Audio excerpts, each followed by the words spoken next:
Bom dia, Escola de Profetas. Bom dia. Bom dia, você em casa. Mais um dia nós estamos na presença do Senhor.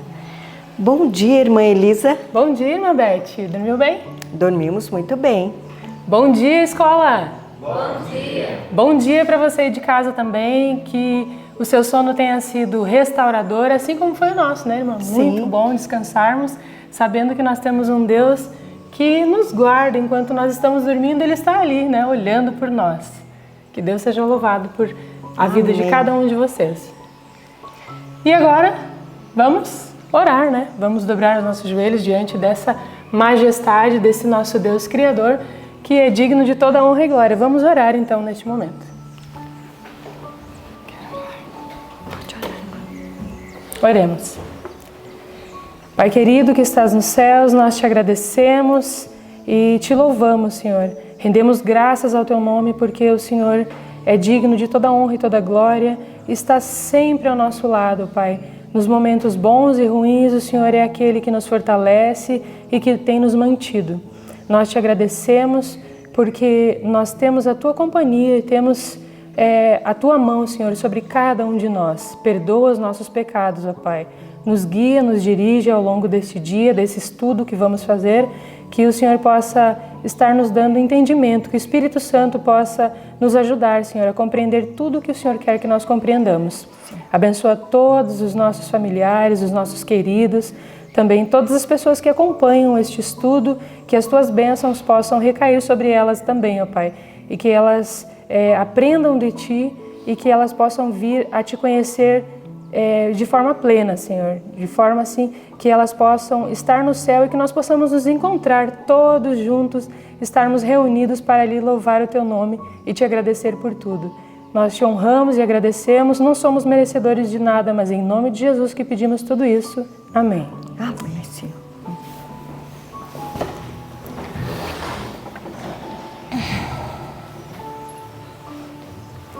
Sabe, irmã Elisa, essa semana tive uma mensagem muito interessante. A minha mãe está seguindo o ano bíblico e eu fiquei muito feliz por isso. Eu quero mandar um beijo para ela. Beijo, mãe, fica com Deus e segue o nosso estudo todos os dias. É verdade. Nós acompanhamos muitas vezes ali os recadinhos, né? Que o pessoal coloca ali, é tão bom, é muito legal saber que tem muitas pessoas ali assistindo. E eu também faço isso, eu envio assim para minha família, para alguns amigos assim, especialmente aqueles que a gente aparece, né? A gente quer que eles vejam, olha ali, a gente está acompanhando, mas a gente envia todos assim. Antes de vir para cá, eu já fazia isso, né? A gente tenta, né? Porque o que é bom pra gente, a gente quer compartilhar, quer dividir, né? Então eu já fazia isso também. E agora continuo também, principalmente para os nossos familiares, né? Aqueles que a gente quer também ver lá no céu, reunidos ali na companhia do nosso Deus. E para você que está em casa nos acompanhando, vamos continuar louvando ao nosso Deus, cantando o hino 142, Perdão, Poder e Paz.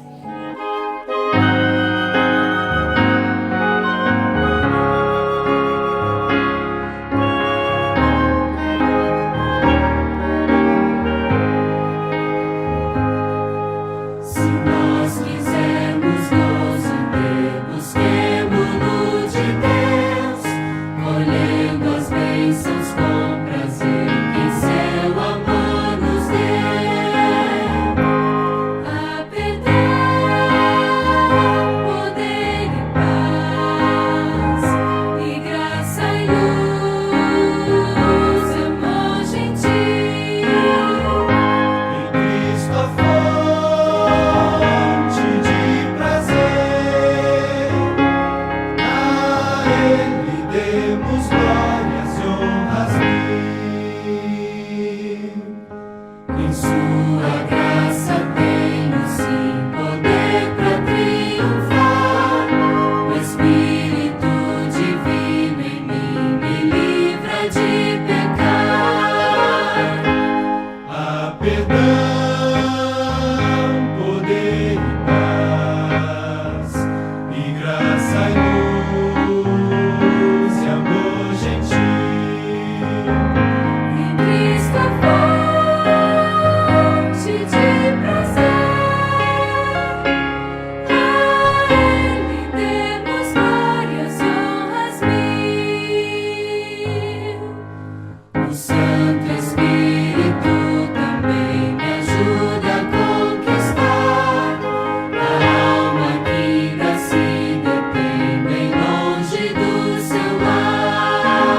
temos um outro momento, né, que é tão importante, que é o nosso verso.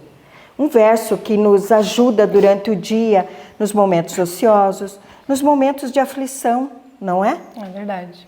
Nos ajuda muito. Para vocês que não decorou ainda, faça como eu. Lendo a Bíblia ainda também não decorei, mas nós estamos no caminho, né? Então, não se sinta vencido, né, pelo desânimo, mas vamos lá, vamos na Bíblia e vamos buscar ali o consolo para nossa memória, né, que ainda não está restaurada. Mas quando chegarmos no céu, uma única vez será suficiente, pela graça de Deus, né? Mas enquanto isso, vamos juntos ler a palavra do nosso Senhor. Quer contar? Não fazer contar? 3, 1, 2, 3. Atos 4, 29 ao 31. Agora, pois, ó Senhor, olha para as suas ameaças e concede aos teus servos que falem com toda ousadia a tua palavra, enquanto estendes a tua mão para curar, e para que se façam sinais e prodígios pelo nome de teu santo Filho Jesus. E tendo orado, moveu-se o lugar em que estavam reunidos, e todos foram cheios do Espírito Santo, e anunciavam com ousadia a palavra de Deus. Atos 4, do 29 ao 31. Atos 4, do 29 ao 31.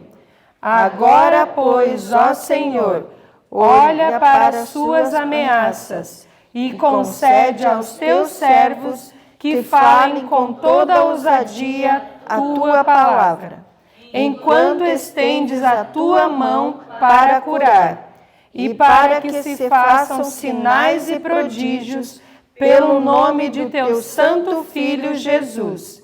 E tendo orado, moveu-se o lugar em que estavam reunidos, e todos foram cheios do Espírito Santo, e anunciavam com ousadia a palavra de Deus. Atos 4, 29 ao 31. Atos 4, 29 ao 31. Agora, pois, ó Senhor, olha para as suas ameaças e concede aos teus servos que falem com toda ousadia a tua palavra, enquanto estendes a tua mão para curar, e para que se façam sinais e prodígios pelo nome de teu santo Filho Jesus. E tendo orado, moveu-se o lugar em que estavam reunidos, e todos foram cheios do Espírito Santo, e anunciavam com ousadia a palavra de Deus. Atos 4, do 29 ao 31. Amém. Amém. E que você em casa tenha um dia muito abençoado. Que o seu dia seja um dia cheio do Espírito de Deus na sua vida. Que Deus lhe abençoe ao longo desse estudo. Fique com Ele. Amém. Olá, bom dia para você. Deus abençoe você pela graça e pelo poder do Senhor e pela chance que temos de ter a palavra aberta, a Bíblia Sagrada, para nos ensinar, nos mostrar o que deve ser ensinado, o que deve ser dito no dia de hoje. É uma lição poderosa de confiança em Deus e da demonstração do poder de Deus quando a gente confia. Vamos orar juntos? Ajoelha comigo, gente, vamos lá. Vamos ajoelhar diante do Senhor agora. Santo Deus e amado Pai, nós não temos outro Deus além do Senhor. O Senhor é Deus, o Senhor é Deus. E é provado isso pela maneira como enfrentamos nossos problemas. Quem é o nosso Deus? É Baal, Astarote ou é Deus eterno? Rogamos a Ti, Senhor, que na Sua misericórdia torça a nossa vida. Torça, faça o que for necessário, segura as chuvas. Não deixe, Senhor Deus, vir sobre nós a bênção que o Senhor tem prometido, se não buscarmos ao Senhor do jeito certo. Senhor, que em nome de Jesus as tuas maldições nos aconteçam se não te buscarmos. Mas se buscarmos, Senhor, se ouvirmos a tua voz, se buscarmos a tua presença, nos convertermos dos nossos maus caminhos, tu ouvirás do céu, Senhor, tu enviarás sobre nós a chuva em justa medida. Então, em nome de Jesus, Pai Santo, cumpra-se a tua promessa nesta manhã, em nossa vida, em nome de Jesus. Amém. Capítulo 18 de 1 Reis tem uma situação muito interessante. O Senhor Deus chama a Elias. Interessante é que Deus fala, Elias, fuja, vai para o Querite. Depois o Senhor Deus fala, Elias, vem cá, vai agora, encontre-se com Acabe e diga para ele que a meu mando eu mandarei a chuva. 3 anos e meio já sem chover. Vocês sabem o que é 3 anos e meio sem chuva?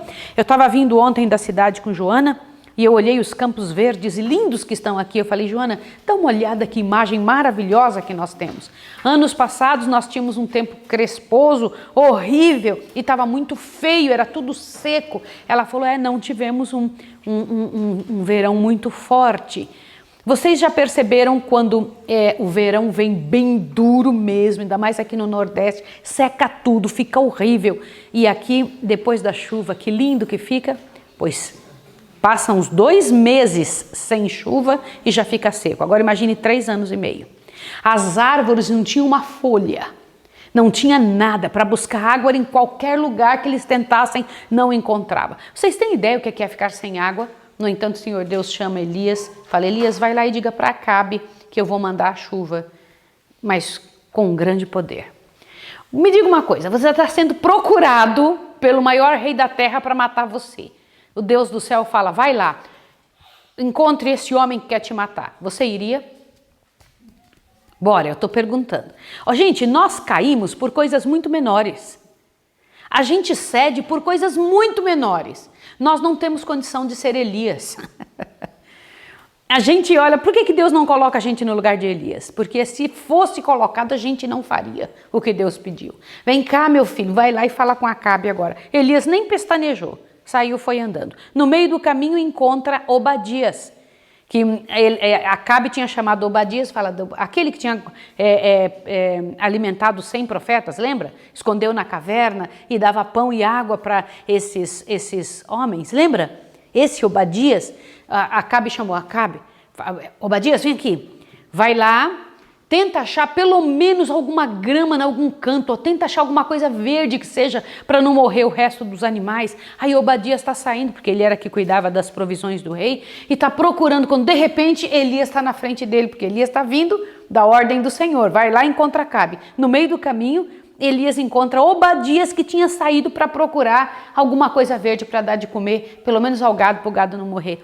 Aí quando ele vê Elias, ele fala, Elias, você está aqui, Elias, você sabe que eu guardei 100 profetas que dava comida a eles. Aí Elias falou, eu sei, mas vou dizer uma coisa a você, vai lá e diga a Acabe que eu estou chegando. Ele, o quê? Vou falar nada? Não vou dizer nada não, você quer que ele me mate? Eu fui tão bom com você, se eu disser que eu te vi, vai que no meio do caminho, que você está dizendo que vai lá falar com Elias, mas no meio do caminho o Senhor te leva para outro lugar e eu é que vou morrer. Não vou dizer não. Ele falou, vai lá e diga. Aí, olha só a situação. E Obadias disse, tá, eu vou falar com o rei. Aí Elias fala, tão certo como vive o Senhor, hoje eu me encontrarei com Acabe. Olha isso aqui. Gente, agora a cena de Elias se encontrando com Acabe me chamou a atenção terrivelmente. Lá vem vindo o profeta com roupa de profeta. Lá vem ele andando, entra no meio do povo, encontra com Acabe e diz assim, vim falar com você. E Acabe vira para ele, és tu o perturbador de Israel? Ele diz, eu não sou o perturbador de Israel. E diz isso que está escrito aqui, ó. Dá uma olhada no capítulo 18, verso 17 e 18. Vendo Acabe a Elias, disse-lhe, és tu o perturbador de Israel? Respondeu Elias, eu não tenho perturbado Israel, mas tu e a casa de teu pai deixastes os mandamentos do Senhor e seguistes a Balaíns. Agora, reúna a mim todo Israel no Monte Carmelo. Peraí, não fecha a tua Bíblia não. Você sabe o que era o Monte Carmelo? O Monte Carmelo, gente, era um espaço aonde dele se via todo Israel e o povo de qualquer lugar do meio de onde estava conseguia enxergar o Monte Carmelo. Entenderam isso? E em cima, na parte principal, estava o altar de Jeová todinho derrubado. E ao redor, no cume do monte, estavam os balaíns, estava um monte de altar de Baal, de Astarote, de tudo que não presta, estava ali ao redor, tudo levantado. O único que estava quebrado era o altar de Deus, bem no topo. Aí ele falou, reúna todo mundo no Monte Carmelo. Gente, o que me impressiona dessa fala é que diz que Acabe obedeceu de pronto, como se fosse o monarca e rei Elias. Vocês estão entendendo isso? Elias falou, reúna todo o povo ao meu redor e eu estou indo lá. Manda chamar todos os profetas, os 450 de Astarote e os 450 de Baal. Virou as costas e saiu andando. E disse que Acabe rapidinho obedeceu, como se quem fosse o rei fosse quem? Elias. Vocês podem imaginar um negócio desse? Gente, eu quero tanto que você experimente como Deus é. Aí tá indo, olha só. Aí lá foi, Elias subiu no Carmelo, lá tudo estraçalhado, e o povo começou a vir. Logo, logo, todo mundo ouviu falar, Elias está aqui, lá está chegando Elias, lá está vindo. E ele pediu para todo mundo se reunir no Carmelo. O que o povo fez? Foi todo mundo, mas diz que no coração deles tinha uma apreensão. O que vai acontecer? Quando esse homem abre a boca, as coisas acontecem. Diz que o coração deles começou a bater nervosos, e diz que os profetas de Baal, de Astarote, se vestiram com a melhor roupa que podiam, a roupa de poder, e diz que foram andando numa cadência como se fosse militar. E quem estava na frente deles? Acabe. Gente, olha que vergonha. Um rei que era para ser cristão, adventista, está andando, levando quem? Gente, como é que pode alguém se perder tanto no cristianismo como essa situação? Lá estava Acabe andando com 450 deste lado e 450 desse lado, profetas de quem? De Satanás. E ele está andando na frente, e diz que quando ele foi chegando, com toda aquela comitiva, andando pedante, com uma aparência de militares, veio chegando, diz que o povo gritava, uau, aí está um verdadeiro Deus. Acabe se sentiu todo cheio, né? E aquele monte de homens bem vestidos, aqueles sacerdotes, chega lá em cima, diz que Elias vem sozinho, só ele. Gente, imagine isso, só ele. Uma multidão seguindo Acabe, e Elias sozinho com a roupinha dele de sacerdote. Só que o que me impressiona é que a palavra de Deus diz que Elias não estava só. Humanamente, entre todas as multidões, estava Elias sozinho. Mas diante do céu diz que tinha milhares de anjos acompanhando o servo de Deus. Milhares de anjos. Aí tá indo. Quando chega ali, Elias pega no meio do povo assim e fala, me traga 2 novilhos. Escolha qual deles vocês querem. Corte o novilho e coloque um sobre o altar que vocês têm e o outro é meu. E vocês podem pedir ao Deus de vocês para vir a chuva. Eles pegam, os sacerdotes de Baal, cortam o novilho, espalham em cima dos altares bonitos deles. Lembra que só o que estava quebrado era o altar de Jeová, do Deus eterno. Os deles estavam tudo lindo. Agora, olha só a situação. Pega e coloca ali, e eles começam a gritar e a pular ao redor, os sacerdotes de Baal ao redor do altar deles. E eles choram, e eles gritam, e eles chamam, Baal, responda-nos, manda chuva, Baal, manda o fogo para o altar. E diz que nenhum detalhezinho, nada, nenhuma palavra. Baal, manda fogo, Baal. E eles oram 1 hora, 2 horas, 3 horas, 4 horas, e eles começam a gritar, começam a ficar roucos, começam a cortar o corpo. Eu vou dizer para vocês. Eles estavam se automutilando. O que é automutilação? É uma oferenda que se faz a Satanás. Era o que eles já faziam no passado. Eles estavam se automutilando, se retalhando todinhos na frente do Deus, dizendo, responda-nos, responda-nos, responda-nos. Manda o fogo. E diz que de repente eles perceberam que não ia vir fogo coisa nenhuma. Eles começaram a pensar num jeito de achar um fogo para jogar. Mas estava todo o povo ali vendo. E a palavra ainda diz o seguinte, que diz que alegremente Satanás teria ouvido eles, e teria mandado fogo se Deus não tivesse colocado limite em Satanás. Você não vai pôr fogo, não. Vai ficar claro agora quem é quem. Imaginem isso, gente. Imaginem essa situação. E aí, sabe o que aconteceu? Ficou de manhã até o meio-dia eles gritando. E aí Elias falou assim, quem sabe ele está dormindo? Gritem um pouco mais. Quem sabe ele saiu para viajar, o Deus de vocês. Gritem mais um pouco. Continua gritando. Imagine a cena. Elias sozinho dizendo isso. E diz que o povo num frenesi danado, quando de repente chega uma certa hora, que Elias vem e faz a seguinte pergunta.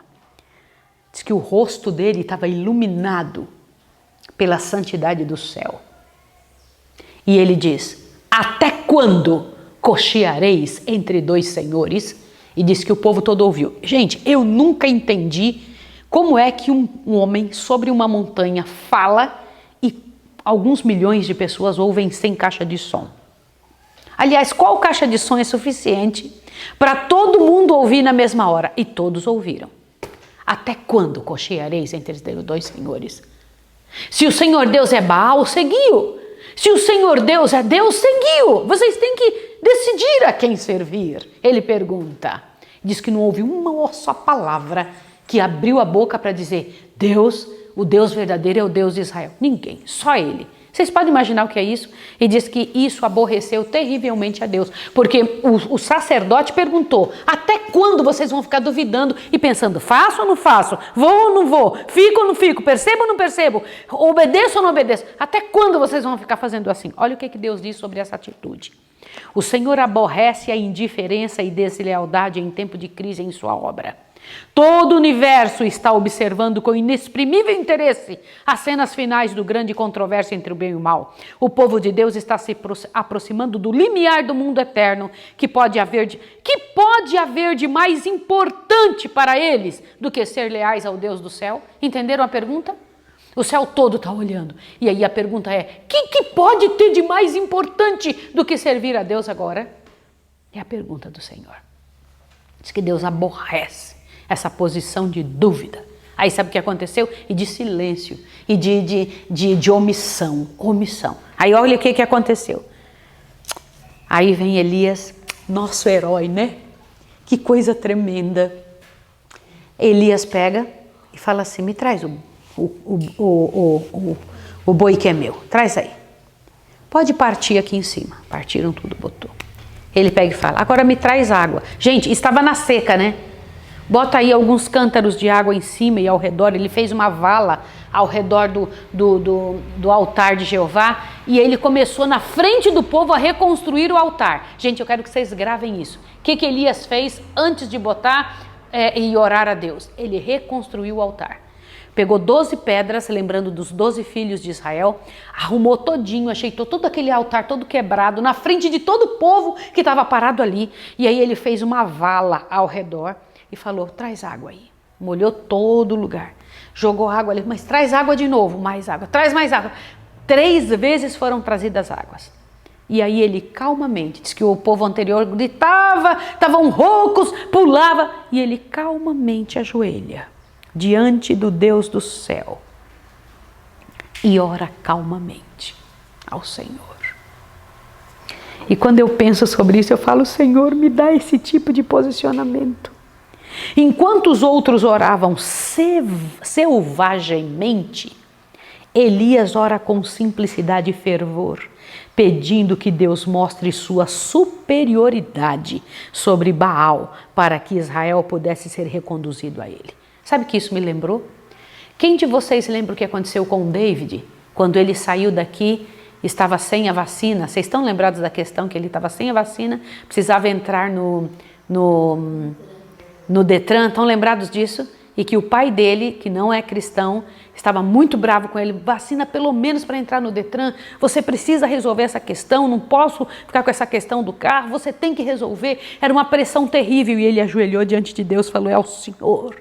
O Senhor vai me fazer entrar no Detran hoje, o Senhor vai cuidar de mim, não tem outro jeito. E saiu dentro do carro. Ele disse que ele tremia igual alguém que tivesse Parkinson. Ele falou: eu tremia, pastora Maísa, porque meu pai não cristão estava dentro do carro junto comigo e eu olhava a cena e dizia: o que eu vou fazer, meu Deus? Como que eu vou fazer? Eu só tenho que confiar em ti. E foi orando. Mas quando chegou na porta do Detran, o homem que estava na porta do Detran, o guarda que estava lá, disse que olhou assim e falou: você tem os documentos de vacina? Ele disse: não.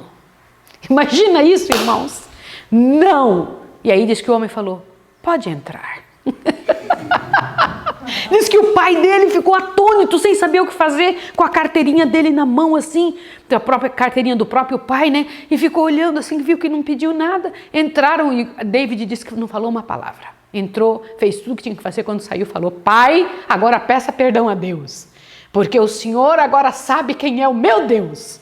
Glórias ao nome do Senhor. Gente, quando você prova Deus é outra coisa. Hoje em dia o David está no campo, eu falo para ele quando tem alguma dificuldade, algum problema, ele fala, professor, eu não tenho chance de desconfiar de Deus. Deus provou que Ele pode. Ele pode, gente. Quando você deixa nas mãos de Deus, Deus faz. Deus faz por onde. E só tem história de vitória para contar quem espera em Deus. Aí o que acontece? Lá está Elias, botou um monte de água, ajoelha diante do Senhor e fala, ó Senhor, ouve-nos, ó Pai. Manda o fogo do céu. Diz que mal ele acabou de falar, diz que saiu o fogo do céu, em relâmpago e fogo, e caiu sobre o altar, lambeu tudo, gente. Lambeu até as pedras, lambeu tudo. E diz que todo o povo que estava embaixo, todo o povo vendo aquilo, falou, que coisa tremenda, e caíram todos de joelhos. Gente, imagine a cena. Quando você segue ao Senhor, outros se convertem ao redor. Caíram tudo assim, todo mundo caiu no chão e disseram, só o Senhor é Deus. Diz que em altura muito alta, só o Senhor é Deus. Imaginem isso, imaginem. E diz que os profetas de Baal não se ajoelharam. Aqui vem uma coisa importantíssima. Todo o povo ajoelhado, Elias ajoelhado. Olha, quem primeiro se ajoelha? Elias. Sim ou não? Sabe quem tem que se ajoelhar? Quem toma o problema na mão. Elias tomou o problema na mão. Lembra? Ele não era o problema. Ele tomou o problema na mão para resolver. Como é que o verdadeiro filho de Deus faz quando vê o povo em apostasia? Tomou o problema na mão, deixou ajudar. Se ajoelhou diante do Senhor e pediu. O que aconteceu em resposta disso? O povo todo ajoelhado. Só que alguém ficou em pé. Quem? 450 profetas de Baal e 450 profetas de Astarote. E eles estavam bem bravos. Diz que eles estavam todos sujos de sangue, todos retalhados, mas com a cabeça levantada. Quando Elias levanta da oração, o Senhor Deus disse, mata todos esses homens.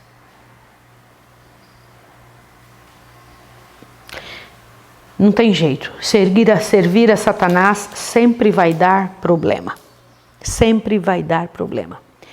1 Reis, capítulo 18, verso 40. Dá uma olhada aqui. Verso 39 e 40. O que vendo todo o povo, caíram o rosto em terra e disseram, o Senhor é Deus, o Senhor é Deus. Disse-lhe Elias, agarrai os profetas de Baal, que nenhum deles escape. Agarraram-nos e Elias os fez descer ao ribeiro de Quizon e ali os matou. E disse Elias a Acabe. Disse Elias para quem? Acabe, te assusta agora. Sobe, come e bebe, pois há ruído de abundante chuva. Quem só ouvia isso? Alguém estava ouvindo alguma coisa? Ninguém, só quem estava ouvindo. Posso dizer uma coisa a vocês? A bênção vem antes para quem confia. Ninguém estava ouvindo ruído nenhum de chuva. Só há um ruído de abundante chuva. Vai lá, Acabe. Vai lá comer e ir embora. Pode ir. Gente do céu, isso é tremendo. Avante, ó. Subiu Acabe a comer e a beber, mas Elias subiu ao Monte Carmelo e fez o quê? Inclinado em terra, meteu o rosto entre os joelhos. Olha aqui a posição de líder. Qual é a posição de líder? O fraco Acabe, vai lá comer, meu filho. Se manda, vai lá. E eu vou ficar fazendo o quê? Avante. Disse a seu moço, sobe e olha para o bando do mar. Ele subiu e disse, não há nada. Então disse Elias, sobe lá de novo. E ele foi lá. Subiu quantas vezes para olhar? E Elias continuou o quê? Orando. E ele pediu para o moço, vai lá. Quantas vezes ele pediu para o moço ir? 7 vezes. O moço olhava, não tem nada, rapaz, não tem nadinha. Oh, não tem, ainda não tem não tem nada. E Elias continuava o quê? A minha pergunta para você, por que Deus não respondeu no mesmo minuto? Responda. Até então, tudo era para o povo de Israel. Nesse momento, agora era para Elias. Elias, você precisa de mais fé ainda, porque o que está pela tua frente vai ser mais forte ainda, filho. Você vai precisar de mais fé. Vai lá, caia de joelhos que a fé vai ser dada. Só que aconteceu o seguinte no verso 44. A 7ª vez, disse, levanta-te do mar. Levanta-se do mar uma nuvem do tamanho da mão de um homem. Então disse Elias, sobe e diz a Acabe, aparelha o teu carro e desce para que a chuva não te apanhe. Corre! Manda Elias correr porque a chuva não vai. Ele viu um pinguinho grande chuva lá longe no horizonte. Não foi? Falou, vai lá dizer para Acabe correr, porque a chuva vai vir pegar ele. Gente, imagine isso. Só o que aconteceu? Olha lá. Verso 45, em pouco tempo os céus se enegreceram de nuvens e vento e caiu uma grande chuva. Acabe subiu ao carro e foi para Jezabel. O poder do Senhor veio sobre Elias e cingindo ele os lombos, correu adiante de Acabe até a entrada de Jezabel. Irmãos, deixa eu falar uma coisa para vocês agora. Eu quero tanto agradecer a Deus, quero tanto agradecer ao Senhor pela chance que Ele nos dá de passar por problemas. É um privilégio imenso passar por problemas. E é um privilégio passar por problemas quando você entrega nas mãos de Deus. No final, quando nós chegarmos no céu, só vai funcionar e só vai dar certo, só vai ter história para contar, só vai permanecer e passar pelo grande, poderoso, tremendo mar de vidro quem venceu. Nós vamos ver Elias ali, não é? Ele já está lá, sim ou não? E ele deve estar vendo eu falar essa história hoje. E eu imagino ele falando assim, Maísa, daqui uns dias eu vou te contar como foi. Ainda foi pobre o que você falou, porque eu vou te contar com a minha boca como é que foi o negócio. Mas eu quero contar também a minha história diante de pessoas. Quero pedir a Deus, Senhor, me dê forças. Eu quero que a minha história faça diferença na vida dos outros. Não só a de Elias. Olha, eu vou dizer uma coisa para vocês. A história de Elias é linda, mas é a dele. E você não vai entrar no céu com a história de Paulo, de João, de Elias. Você vai entrar na história com a sua história. No céu com a sua história. É a sua história que Deus espera que seja mostrada diante do universo. A deles pode servir de exemplo, mas não vai te levar para o céu. O que vai levar é a sua. Qual é a sua? O que você decide hoje na frente da tua dificuldade? Vamos orar? Vamos lá pedir a Deus forças para fazer isso acontecer? Vamos agradecer. Senhor Deus do universo, amado Pai Celestial, nós louvamos o Teu nome nesse dia chuvoso. Por incrível que pareça, hoje está chovendo aqui. E nós queremos Te agradecer porque o Senhor tem sido e dado de forma abundante para nós tantas bênçãos. Porém, Senhor, nós não temos reconhecido e muitas vezes, Senhor, sem precisar de grandes coisas, nós temos ido atrás de qualquer outra palavra que não seja a Tua. E nós queremos Te pedir perdão agora, porque daqui uns dias a coisa vai apertar demais, vai apertar muito, Senhor. E nós queremos força agora, quando o problema é menor, para que nós possamos fazer uma provisão para o momento mais difícil. Em Tuas mãos eu coloco a minha vida, a vida de todos os missionários, a vida destas pessoas que estão ouvindo em casa e que, pela graça e poder de Deus, quando passarmos por isso, o estudo de amanhã vai dizer claramente que todos vamos passar por isso, por esta prova. Eu Te peço, Senhor, que nós sejamos vencedores. Em nome de Jesus. Amém. Que Deus abençoe você muito, muito, muito. Te encha de poder e de graça e até amanhã.